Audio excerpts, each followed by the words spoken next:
पहला प्रश्न, एक ही आरजू है कि इस खोपड़ी से कैसे मुक्ति हो जाए। आपकी शरण आया हूं।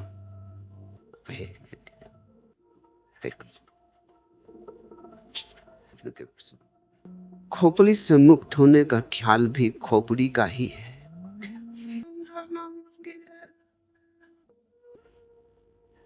मुक्त होने की जब तक आकांक्षा है तब तक मुक्ति संभव नहीं, क्योंकि आकांक्षा मात्र ही आकांक्षा की अभीप्सा है, मन का ही जाल और खेल।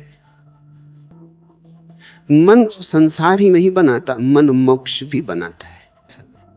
और जिसने ये जान लिया वही मुक्त हो गए। साधारणतः ऐसा लगता है मन ने बनाया है संसार, तो हम मन से मुक्त हो जाए तो मुक्त हो जाएंगे। वही भूल हो गई, वही मन ने फिर धोखा दिया। फिर मन ने चाल चली, फिर मन ने जाल फेंका, फिर तुम उलझे, फिर नया संसार बना। मोक्षली संसार बन जाता है। संसार का अर्थ क्या है? जो उलझा ले। संसार का अर्थ क्या है? जो अपेक्षा बन जाए, वासना बन जाए। संसार का अर्थ क्या है? जो तुम्हारा भविष्य बन जाए। जिसके सहारे और जिसके आश्रय और जिसकी आशा में तुम जीने लगो, वही संसार है। दुकान पर बैठे हो, इससे संसार में हो। मंदिर में बैठ जाओगे, संसार के बाहर हो जाओगे। इतनी सस्ती बातों में मत पड़ जाओगे। काश इतना आसान होता है, तब तो कुछ उलझन न थी। दुकान में संसार नहीं है और न मंदिर में संसार से मुक्ति है। अपेक्षा में, आकांक्षा में, आशा में संसार है, सपने में संसार है। तो तुम मोक्ष का सपना देखो तो भी संसार में हो। संसार के बाहर वही है जो अभी और यही है।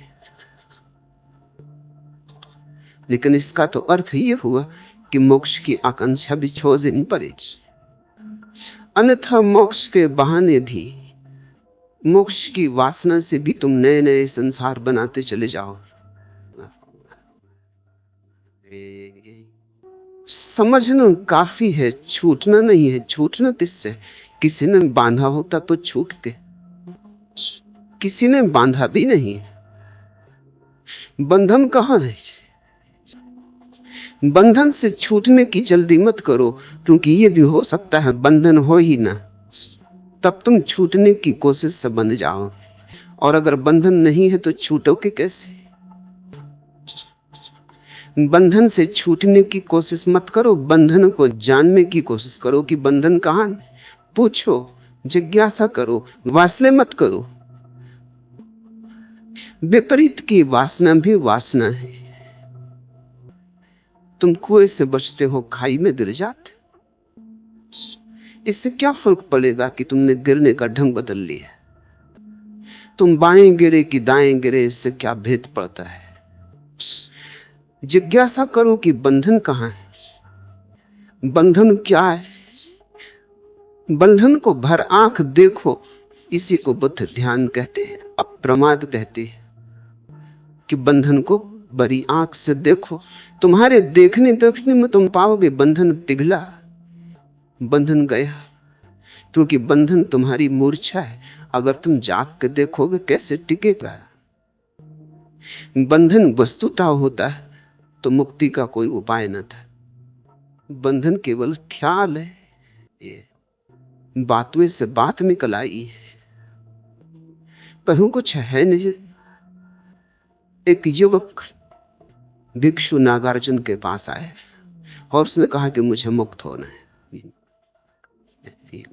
और उसने कहा कि जीवन लगा देने की मेरी तैयारी है, मैं मरने को तैयार हूं, लेकिन मुक्ति मुझे चाहिए। कोई भी कीमत हो चुकाने को राजी। अपनी तरफ से तो वो बड़ी समझदारी की बात कह रहा था। चिन्मय ने भी यही पूछा है आगे प्रश्न में, सरफरोशी की तमन्ना अब हमारे दिल में है, देखना है जोर कितना बाजुए कातिल में। उसने भी यही कहा होगा नागार्जुन को कि मरने की तैयारी है, अब तुम्हारे हाथ में सब बात है। मुझसे न कह सकोगे कि मैंने कुछ कमी की, प्रयास में मैं सब करने को तैयार हूं। अपनी तरफ से वो ईमानदार था, उसकी ईमानदारी पे शक्ल क्या करे, मरने को तैयार था, और क्या आदमी से मान सकते हो।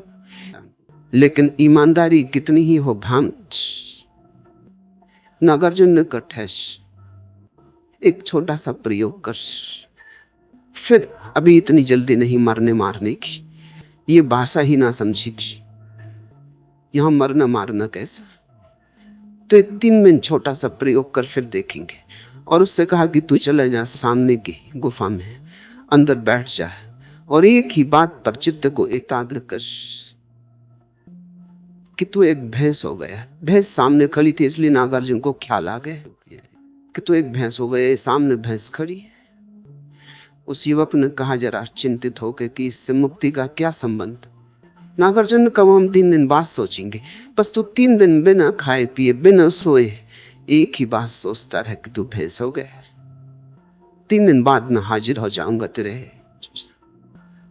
अगर तू इसमें सफल हो गए तो मुक्ति बिल्कुल आसान है, फिर मरने की कोई जरूरत नहीं। उस युवक ने सब दांव पे लगा दिया। वो 3 दिन न भोजन किया न सोया। 3 दिन अहिर्निश उसने एक ही बात सोची कि मैं भैंस। अब 3 दिन अगर कोई सोचता रहे भैंस से, वो भैंस हो गया। हो गया नहीं कि हो गया, उसे प्रतीत होने लगा कि हो गया। एक प्रतीति पैदा हुई, एक ब्रह्म ज्ञान खड़ा हुआ। जब तीसरे दिन सुबह उसने आंख खोल के देखा तो वो घबराया, वो भैंस हो गया था। और भी घबराया क्योंकि अब बाहर कैसे निकलेगा, गुफा का द्वार छोटा था। आए तब तो आदमी थे, भैंस थे, उसके बड़े सींग थे। उसने कोशिश भी की तो सींग आते गए। चिल्लाना चाहा तो आवाज तो न निकली, भैंस का स्वर निकला। जब स्वर निकला तो नागार्जुन भागा हुआ पहुंचा। देखा युवक है, कहीं कोई सींग नहीं है, मगर सींग अटक रहे। कहीं कोई सींग नहीं, वो आदमी जैसा आया था वैसे ही। लेकिन 3 दिन का आत्मसम्मोहन, 3 दिन का सतत सुझाव, 3 बार भी सुझाव तो परिणाम हो जाते हैं। 3 दिन में तो करोड़ों बार उसने सुझाव दिए हम, फिर बिना खाए बिना सोए। जब तुम 3 दिन तक नहीं सोते तो तुम्हारी सपना देखने की शक्ति इकट्ठी हो जाती। 3 दिन तक सपना नहीं देखा, जैसे भूख इकट्ठी होती है 3 दिन तक खाना न खाने से, ऐसा 3 दिन तक सपना न देखने से सपना देखने की शक्ति इकट्ठी हो जाती। 3 दिन की सपना देखने की शक्ति। 3 दिन की भूख में भी जितना शरीर कमजोर हो जाता उतना मन मजबूत हो जाता है। भूख से शरीर तो कमजोर होता है, मन मजबूत होता है। इसलिए तो बहुत से धर्म उपवास करने लगे और बहुत से धर्मों ने रात्रि जागरण किया। अगर रात भर जागते रहो तो परमात्मा जल्दी दिखाई पड़ता है, सपना इकट्ठा हो जाता है। अभी इस पर तो वैज्ञानिक शोध भी हुई है और वैज्ञानिक भी इस बात पर राजी हो गए हैं कि अगर तुम बहुत दिन तक सपना न देखो तो हेलुसिनेशंस पैदा होने लगते, फिर तुम जागते में सपना देखने लगोगे। आंख खुली रहेगी और सपना देखोगे। सपना एक जरूरत है, सपना तुम्हारे मन का निकास है, रिचन है। 3 दिन तक जागता रहा, सपने की शक्ति इकट्ठी हो गई। 3 दिन भूखा रहा, शरीर कमजोर हो गया। ये तुमने कभी ख्याल किया, बुखार में जब शरीर कमजोर हो जाए तो तुम ऐसी कल्पनाएं देखने लगते हो जो तुम स्वस्थ हालत में कभी ना देखोगे। खाट उड़ी जा रही, तुम जानते हो कि कहीं उड़ी नहीं जा रही, अपनी घास तो लेटे हो मगर शक होने लगता है। क्या हो क्या गया है तुम्हें? शरीर कमजोर है। जब शरीर स्वस्थ होता है तो मन पर नियंत्रण रखता है, जब शरीर कमजोर हो जाता है तो मन बिल्कुल मुक्त हो जाता है। और मन तो सपना देखने की शक्ति का ही नाम है। बीमारी में लोगों को भूत प्रेत दिखाई पड़ने लगते, स्त्रियों को ज्यादा दिखाई पड़ते हैं पुरुषों की बजाय, बच्चों को ज्यादा दिखाई पड़ते हैं प्रौढ़ों की बजाय। जहां जहां मन कोमल है और शरीर से ज्यादा मजबूत है, वहीं वहीं सपना आसान हो जाता है। 3 दिन का उपवास, 3 दिन की अनिद्रा, और फिर 3 दिन सतत एक ही मंत्र। ये तो मंत्र योग है।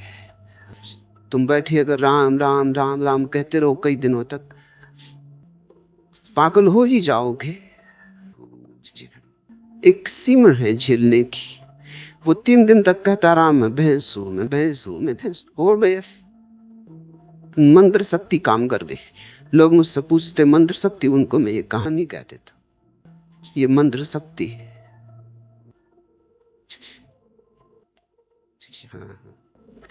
नागार्जुन द्वार पर खड़ा हंसने लगा। वो युवक बहुत शर्मिंदा भी हुआ और उसने कहा लेकिन आप हंसे, ये बात जचती नहीं। तुम्हारे ही बताए उपाय को मान के मैं फंस गया, अब मुझे निकालना। सींग बड़े द्वार से निकलते नहीं बनता, और मैं भूखा भी हूं, नींद जी सता रही है। नागार्जुन उसके पास गया, उसे जोर से हिलाया तो थोड़ा वो तंद्रा से जागा तो उसने देखा सींग भी नदारत है, लेस भी कहीं नहीं। वो भी हंसने लगा। नागार्जुन ने कहा बस यही मुक्ति का सूत्र है। संसार तेरा बनाया हुआ है पलपित जी, संसार को छोड़ना नहीं है, जाग के देखना है। इसलिए जो न तुमसे कहा कि संसार छोड़ो, उन्होंने तुम्हें मोक्ष में उलझा दिया। मैं तुम्हें संसार छोड़ने को इसलिए नहीं कह रहा हूं, छोड़ने की बात ही भ्रांत है। जो है ही नहीं उसे छोड़ोगे कैसे? छोड़ोगे तो भूल में पड़ोगे। जो नहीं है उसे देख लेना, जान लेना कि वो नहीं है, मुक्त हो जाना। इसलिए बुद्ध ने कहा असत्य को असत्य की तरह देख लेना मोक्ष, असार को असार की तरह देख लेना मोक्ष। सारा राज देख लेने में ये तो पूछो ही मत कि खोपड़ी से कैसे मुक्ति हो जाए। ये कौन है जो पूछ रहा है? ये खोपड़ी ही है जो पूछ रही है। अगर इस खोपड़ी की बात मान के चले तो इससे तुम कभी मुक्त न हो पाओ। जाग के देखो कौन पूछता है, गौर से सुनो कौन प्रश्न उठाता है। ये कौन है जो मुक्त होना चाहता है? क्यों मुक्त होना चाहता है? बंधन कहां है? और जिसने भी जाग के देखा वो हंसने लगा, क्योंकि बंधन उसने कभी पाए नहीं। जागने में कोई बंधन नहीं। इसलिए बुद्ध चिल्ला चिल्ला कर कहते हैं प्रमाद में मत जियो, अप्रमाद जागो, होश में आ जाओ। और तुम कहीं भी गए नहीं हो, तुम वही हो जहां तुम्हें होना चाहिए। बेस तुम कभी हुए नहीं, तुम वही हो जो तुम हो, तुम परमात्मा हो। इससे तुम रत्ती भर यहां वहां न हो सकते हो, न होने का कोई उपाय है। हाँ, तुम भ्रांति में रह सकते हो, तुम अपने को जो चाहे समझ लो। मन शक्तिशाली है, तुम जो चाहोगे वही बन जाओगे। और जिस दिन भी तुम देखना चाहोगे उस दिन तुम दृष्टि बन जाओगे।